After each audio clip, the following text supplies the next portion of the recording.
دما وخوش با و دل بخوين دارا ما د بودكاستك دندا لقال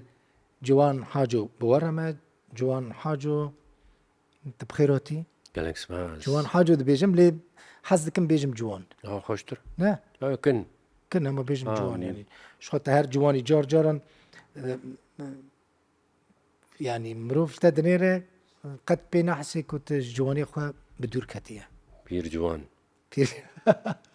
بير جو والله جواني بالراحي خو جواني سبورتي في من قلت تل نرويجي بوي بشرة شوي سويدي تل ولاتكي تهر كوچر بويه نه چوی آلمانیا چوی نروژ چوی سوید چوی جایی که دن هاتی کردستانی چما چوی سوید جوان يعني شونا سويدي ازو ديالورين روزا مولو ما قرار داغو بغيرن جيخو بغارن هرن سويد يعني ولو سبي حسام جو جبوي زاروكا باشترا وباش بوي زاروكا ولاتكي يعني مسألة بهتر قوي خدنا زاروكا ولو لي هات هاتنا إذا سويد خوش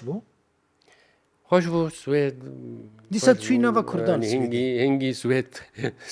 سويداوي دمي خوش بو لسويدان ها لا ناو سويدا جو غريب تدا برن صديصة انت جي غريبي جوان يعني لا طبيعي جي غريب ليه هاتن ما بروبليم ما جوا ولا ترى شيء نتكرن بروبليم بروبليم دتكرن يعني مافيا وفلان وبيبان وكشتن كريميناليتيت ودايم كرو دورا قالك تشتين نبع الشيء بن بيد حسن السويد جو يعني تعدك الواناتي كرن تنشي ستوكهولم نمشونا بشي باجارك يقولني للسندسفالد بيجني للسندسفالد دور صالو نيبي كمان دور مهاتنا يبلي نا هيجي معنا دي سال كردي ما ليبلي انا خلكي مانا هذا قرتينا كردي مال نهال هرد فريانا ليتش كردان يعني مثلا كاسطنبولي قالك جارا وقتها هناك بيجن يعني جمارة اسطنبولي يعني بين 6 مليون بلكي 7 مليون كرد اسطنبولي انا نها جارنا بكردي اوروبا بحسا 3 مليونات كن لي باورك بلكي 5 مليون كرد و6 مليون كردي لاوروبا هبي قلت كيفي كردي كردان روست يعني ولو لي هاتيا كرد الهرد فرينا بر كيجان ولات اشترى خوشات يعني هر ولاتك خوشبونك وينها يا هر ولاتك خوشبونك وينها اللي او اوروبا جو من ناس تكر او خوشيا جو هبو او يعني براستي وقتها اقول المانيا ابو المانا شعب ما تكرن ما بورشا تفكر بهور تكرن جو تحس مر باخذ المناسكن النرويج ولو السويد ولو انت فهمكر كيم بون اجنبي كيم بون تحس المناسكن تحس نيزيكي مبن نهار روش ابدا ازباش نابينم والروش جوهالو بردوام بكي بيش روجي در كاري اف راسيست حكم بك في الدسيه وانا ده كاري ببي شلون سويد راست كرن علي بارتي راست سويدي حكم دكي ابدا نباش بيش باش جوان تبوي اوروبي بلي تبوي اوروبي از لا دقاقي يعني ما بس مزاني شينا تا باسبورت اوروبيستون دي يعني كاركتر تبوي اوروبي يعني برجو از امريكي از بيصالي هاتم نكارم از نها بزورك يا تبع ما تقارب ببي يعني او قرار دسيته ده تفهم كنت تقارب تبي ولا وقتها قلت الوبي ولاتي تخدي بدي يعني زاروكتي تهاري ولاتي او قرار دسيته ده وقتها تبي ولا السويدي ما يعني الماني ليه از امريكي دهاتم نكارم تشكيلي يعني نكارم نبما المان نبما امريكيين لهر شقاز فيجي بيجم يعني از بخيرة المان از فيري قالك تشتغل مخو ناسكر از فيري ديمقراطيتي بوم از فيري انسانيتي بوم از فيري اخلاق قالك جارا از بيجم ادبي يعني ما قالك جارا ما الاوروبيات ميزان بتشافي كيمل ولا ميزان ما تقول ملط كبي ملاتكي دوري أخلاقنا نو نراستا براسية دورا أف خدي أخلاقا وبهورك خدي أخلاقا إجما بهتر إجما ملاتي رجالتنا فين بهتر أو بيرو بهور يامنا يا هل بتا قلنا خدي أخلاق وانا أف دولتي هالو ولو هيجا آفانا تكر أف دولتي هالو هيجا قو أو إنسانية تيدا بيد حسي قو إنسانة كيد يعني قدرة ديمقراطية الزاني بيد حسي قو إنسانة بيد حسي قو كراميتا بيها بيد حسي قو آراميها أفن أفتشتي إنساني أفن تفهم كره يعني خدي أخلاقنا أمنا باشا خدي أخلاقنا ليه أز ولا أز وكبي أز بما ألمانيا مسويدين نا تنبو يعني نا أز كرد مع أز حتى أز بمرم زي كرد هرمينم نكار ما تشكيلي مستحيل تكاربم يعني كي تكارب بألمان لنا جوان حاجو أبز زي ذي قوة عاملة نا أز خوازم وأقام خستب هذا شيء ملطيمة قبل ريرن تفهم جوان خارجو ده حفتي ونهاندا تشوية أوروبا حتى نهاجي ده بيجي أزنبو مع أوروبي يعني جوان تبحث تقول أوروبا ولا تكي ديمقراط ديمقراطي تكسكي ديمقراطي يعني ديمقراطية يا ما بدو قرقش مالام دس بيك نولو يعني مثلا مال باطي ده راستا بزاروك يا خوارد ديمقراطي بلورينو روزار ديمقراطم يعني از تشي قد بي از هردايم دبي ورم بشي ورن بدي اخو بشي ورن لي قرار تالي يا ويا دقيقة تفهم نها في مسألة ده سياسة مدار مسألة ديمقراطية لا بحث ما كم بحث دانستاندنا كم مثلا دو كاتش انت هنا لورينو روزا نها توكا بافكي أوروبي لقال وان دي ودستيني وكا بافكي أوروبي لهر شخص أزنا أوروبي ما تفهم كر دياوا إسلندية تفهم كر ليه أو مسألة أخلاقي أو بحث كن از بهتر یا أوروبيا راست بين تا هيج ل از يا أوروبيا راست بين مجيامة باش از بحث كم يعني بحث ديمقراطية دكم ما هنك جاران تقالكي وقت تند دياري هشك دياري وهاي نا باور کرنا يعني جارنا كار دا وكبي از إنسانك أكتيف يعني وقتها از كار كم تخازم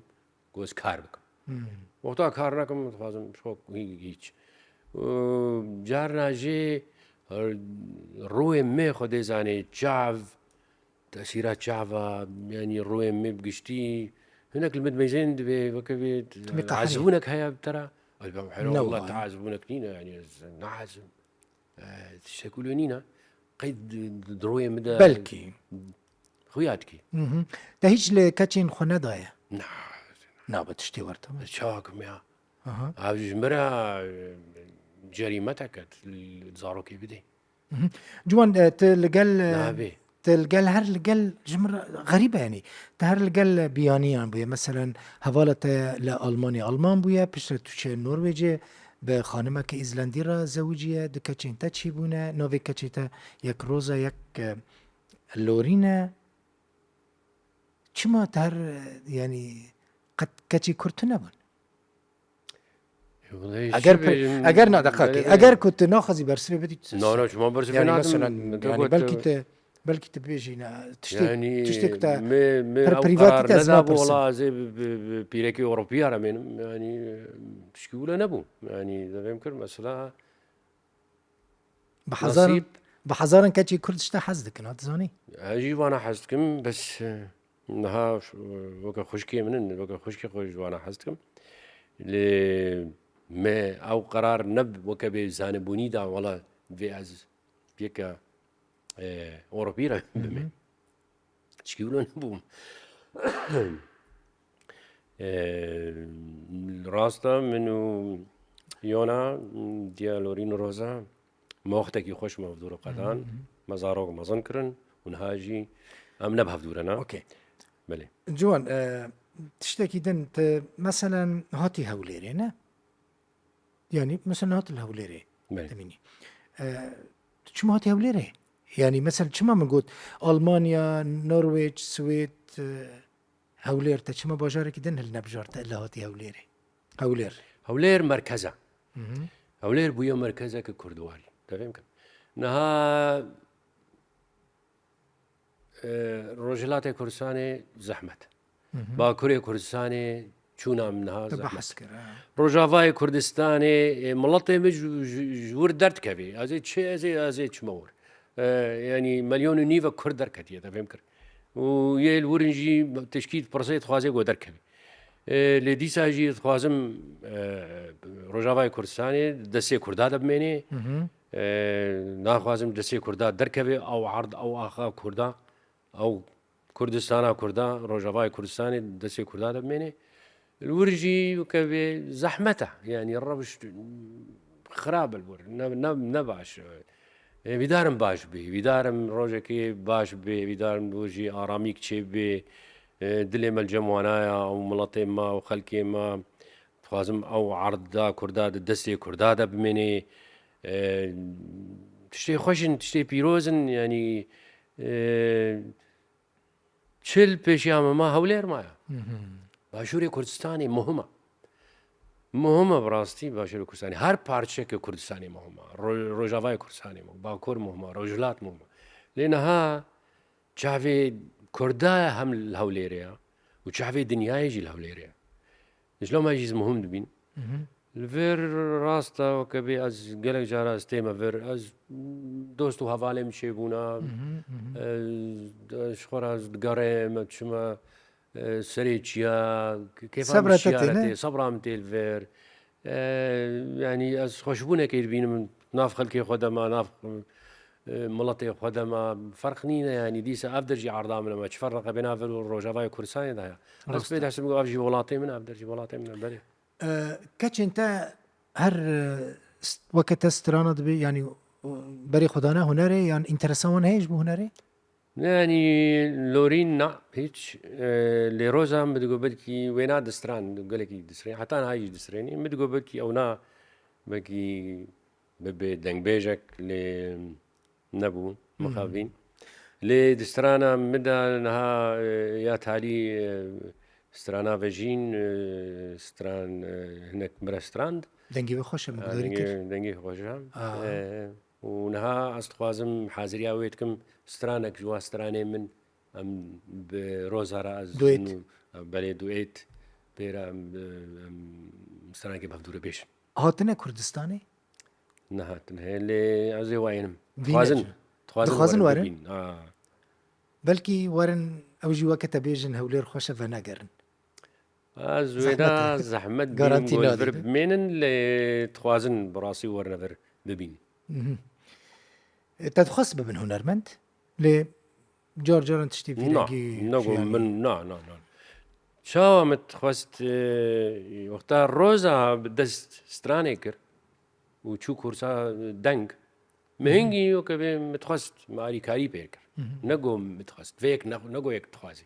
يعني باش.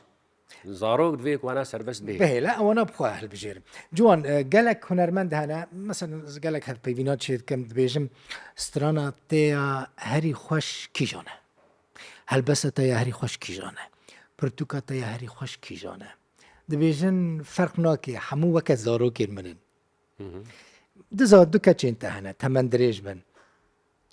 كيجان ستراني انت وكا لورين وروزانه كيجان ستراني من قالك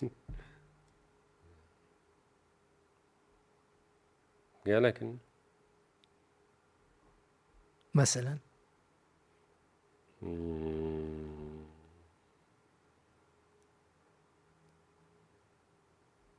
من نافي وكلاب رجين ديار بكر من نافي وكولان ديار روجن اوف هاو سترانة هاري خوش كنت قالك يجي حسيت يعني نقو مثلا خوش اجمره مثلا تأثير او معنى او تشاوا يعني بك او يعني او هنا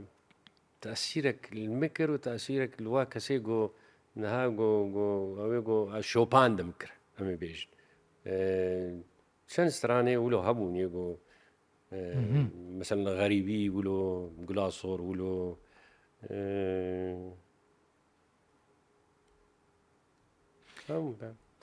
سترانە کو تو دەنگدارێ وەی ji bo şöhretê kîjan e? Kîjan stranê te bêhtir meşhûr kirî? سێ بێژمە سێ بێ من navê xwe Kolan Bircên Diyarbekir maqûl e? Na ciwan di berî wê stranê jî meselem bese binala welat hebû. Bese binala welat hebû te ew ji bîr kir yanî min bêtir tu wê stranê nas kirî. Kurdên mê Rojava tu wê stranê nas kirî. Stranga xweş e ew jî hem gotinê wê hem nivîsandina wê gotin û muzîk ya Ibrahim Naif e xweş e stranga xweş e ça sedî sed xweş e. Lê gelek stran hene gelek stranê xweş hene dil bixwîn yê got kêfa alemê bibêjêr tê. Kêfa te ji te kîjan? Helbete kêfan Ya ku te. ji war nehatibane min nedgot. Na hinek stran hene meselen hinek stran hene tu nabêjî xwezî min negotiba. Na Wallah. Na nîn lê çawa edibê xwezî stûdyokê dîbana xwezî muzîvane dîbana xwezî şêweyekê dîm stran bana. Ez karim vê nabêjim. Tu li tu stranên xwe poşman nebûye? Na. Yani ciwan çima ez dipirsim yani normal e insan li gelek Tabii normal e. Ez gelek bêjim tiştan ez poşman dibe. nebûme. Na ez poşman nebûme heyra. Masiyê wexta te ez bê poşman nebû divê tîjin bawer bikî. Ez var dikim Şgûle yani. nîne. Yani hiç hemû Ez stranê ku te dibêjim gotin gereke rasta weke bê niha meselen albomek sax ya Leyla misal. Ez dixwazim min dixwest zû de ez nûva tesjîl bikim qeyd bikim tomar bikim lê mesela wext bawer nakim niha ez karim bijî de. Mesela deng nebaş bû stûdyo nebaş bû. Wê demê Tevê kira tişne halo hene lê stranê ku min çêkirina helbet e yani goz ez pê neqayîl bama min nedigot na yani vê pêjî bi dilêm bê. Erê lê piranî stranan müzik te çêkirine. Piranî strana muzîk min çêkiriye belê. Yani Sedîn not û neh. çima kesekî din meselen müzik yani hunermend piranî gelek hunermend hene müzik kesên din ji wan re çê dikin. Kesek tune bu ji te re müzîkan çê bike yan te Min nedixwest ne min nedixwest min dixwest ez muzîkê ez xwe çê bikim. Dariyê gotina we de rast e gotin gelekî kêm nivîsandina ew talenta ya gotina mirnîne ez gotina ez binivîsêm tekst şeir nîne cemme lê ya muzîkê heya û min nedixwest bi rastî hinekê dî muzîkê ji me re çê bikim min dixwest baş stranek heye piştî lê eger hinek bixwazin tişkî bidine mê li guhêm xweş weriye ez karim bêjim lê ez dixwazim ev xwe çê bikim. Moxa müzikê çê bikî? Straneke din heye piştî ciwan gelekan gotine lê ya ciwan e yani çawbêla. Na ew ne strana min Na me besta min Kurdiya wê. yani belê ew stranî İtalya. İtalya ez an çawbêla. Lê ew stran Kurdî te got berî te kesekî gotibo? Na. Yani ez dixwazim vê bêjim. Straneke navdewletî bi gelek zemanan hatiye gotin. Belê di stranê internasyonal wekî ew bela çaw ya İtalya û Kazajok ya Rusî. Ew hûnê stranê yê internasyonal em ê bêjin. Şoreşgerî internasyonal. Aha ew jî dest pêkê çawbêla te dema tu li Rojava bûyî te çêkir yan tu çûyî derve? Na Derve te kê Kurdiya wê çêkir? Kurdiya wê yek Alman bû navê wê na Petra min şeveka Kurdî de min nas kir Alman bû hat silav mikir Kurdî wilo diştexî te digot belkî ji Tirespiyê Wallah gundê me hecêb. ya lê mêzan got Almanî diyar bû Alman bû şavê wê pora wê zer gorêz Almanim ê ev Kurdiya xweş te ji Kurdê aniye got ez nav malbateka Kurdê êzdî de ez mezin bûm. Aha. Kurdiya wan jî nêzîkî ya Ji hingî rast pelekê ev strana bêle çaw gova stranekî İtalya ترجمة ويجي مشي كريام كردي كوريا ويجي عجيب خوش نبيس عنده وتخازم تفسر أنت بيجي مو براسي يجي مقوت مالاوي أوا ومشهور أستران يعني دنگ دو تستراني كسي نقوتنا نجوان كيم يعني نمهم يعني يعني اختاز بكيم يعني تمعنا لا وينين دقاقي نا هناك تشتنا جبوتا معنوي نينا جبو كسي جبو بلكي تماشات كان معنوي هذا يعني تدبيجي از جوان حاجو ما تشوا استراني كسي دم بيجم نا نا تشكيلو يعني از خازم بي نا يعني حاجة ما بلكي نا يعني تخازم بي بيجم بس تبيجي از چما جواني استراني خلقي بيجم برا خلق استراني بيجا يا هل بتك تخازم استراني خو بيجم حيرة يعني اف حقك مني طبيعية اقول استراني خو بيجم هل بتك تخازم استراني خو بيجم تفهم كر لي كسي دن استراني تقوتنا طبيعي بيجم انا خو شو انا بيجم انا يعني كسي دن استراني تقوتنا بيجن انا حروج بيجن حروج بيجن تنعجز نقول كسي جديد حروج استراني بيجن تنجوي كي نعجزي خلق لا كيف فهمتي شو بقول اف ماتريالك تفهم كر نا راستا ماتريال متشيكري اوكي منو مزيفاني خو متشيك لي تالي ملكي ملطي كرد اف ماتريال اف ارشيفايا قوم ما نها هيا اف بي ملكي ملطي كرد نا ملكي من اذا يعني اتخوازم كيف فهمتي عالم ستراني مبيجن باشا ستراني كسين ستراني تقوتنا ونبدلي تابويا تقد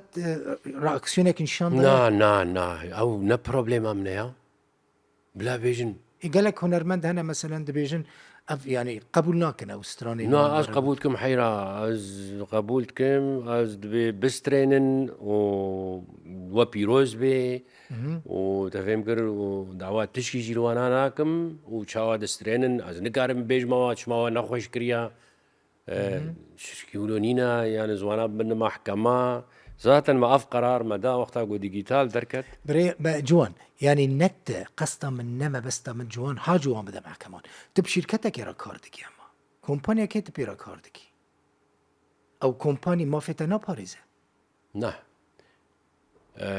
هل بتتكاري ما في مبارزة هل بت كسك نكاري بإذن ما لي تفهم كر لي مجي مبني بيسكي ما نبيسان السوشيال ميديا خدام ايهان بلاكر باراستي يعني مگو کی کرد بخواز استرانه ببیجی سربستا آزادا چید بیجی بلا بیجی تفهم كر ام تدعوال وانا نافكن سربستن بس موزيكي نبيسان ديا قوتن كي قوتيت في ورا نبيسان افتش تاني الفينات تاني جوانات خوازم تشكيدينينا بلا بسرينن وكم قوتي بارشيفك تاليج ملطي كردر دمي راست دارين يعني تملكي كرداني طبيعي يعني ده انجام ده نتيجه ده تف وكا ميراثك جبو كردان دمي نعم طبيعي ميراثي كردايا شو يعني روجك افجي وبي وكفي وبي وكا سترانين كردية كلاسيك كفي إذا تشارشوفايا موسيقى فلكلوريدا ولا الواناتي يعني هلا جوان سباس جبو في خلك دما ما نما در هنرد بيجي خلص